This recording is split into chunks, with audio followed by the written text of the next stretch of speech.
नमस्कार, मी सामाजिक कार्यकर्ता तातेराव भुजंग। तर गेल्या 2-3 दिवसामध्ये वाऱ्यासह पाऊस खूप मोठ्या प्रमाणात झाला आणि या वाऱ्यामुळे, या ढगफुटी पावसामुळे अनेक शेतकरी बांधवांचे नुकसान या ठिकाणी झालेले आहे। अनेक शेतकऱ्यांचे शेतातील कपाशीचे, मकाचे पिकं त्या ठिकाणी पडलेले आहे। तर या शेतकऱ्यांचं नुकसान झालं असता तर आपल्या कन्नड तालुक्याच्या प्रतिनिधी किंवा शासकीय कर्मचारी, तहसीलदार साहेब, मंडळ अधिकारी, तलाठी हे शेतकऱ्यांच्या शेतामध्ये जाऊन त्या ठिकाणी पंचनामे करत आहे। तर मी त्यांचं, आपल्या कन्नड तालुक्याच्या प्रतिनिधी यांचं या ठिकाणी धन्यवाद व्यक्त करतो। जे शासकीय कर्मचारी आहेत, तहसीलदार, मंडळ अधिकारी, तलाठी यांचं धन्यवाद व्यक्त करतो की ते त्यांचं काम चोखपणे या ठिकाणी निभवत आहे।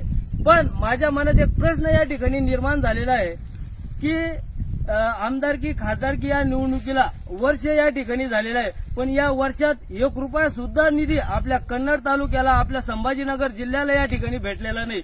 तर शासन म्हणतं का आमच्याकडे बजेट नाही। मग बजेट नसताना ज्या वेळेस या शेतकऱ्यांच्या शेतात येऊन शासकीय कर्मचारी या ठिकाणी पंचनामे करत आहे, तर मग या शेतकऱ्यांच्या पंचनामा करून या शेतकऱ्यांना नुकसान भरपाई देण्यासाठी शासनाकडे बजेट आहे का, हा प्रश्न कुठेतरी या ठिकाणी निर्माण होत आहे। का नुसतं शेतकऱ्यांना चॉकलेट देण्याचं काम हे शासन तर या ठिकाणी करत नाही। कारण मागच्या निवडणुकीला शासनाने या शेतकऱ्यांना एक चॉकलेट दिलं का तुमची कर्जमाफी या ठिकाणी करू, आणि या चॉकलेटच्या माध्यमातून शेतकरी बांधव हा भोळा बाबडा असतो आणि या शासनाच्या भूलथापेला बळी पडून त्यांनी सरकारला मतदान केले आणि या सरकारने या ठिकाणी सत्ता निर्माण केली। तर आता पुन्हा शेतकरी बांधवावर या ठिकाणी खूप मोठं संकट आलेलं आहे आणि एक संकट आला असता तर या ठिकाणी पुन्हा शासन शेतकऱ्यांची फसवणूक तर करणार नाही, हा एक प्रश्न या ठिकाणी निर्माण झालेला आहे। तर मी या व्हिडिओच्या माध्यमातून शासनाला एक विनंती करतो की शेतकरी हा देशाचा राजा आहे,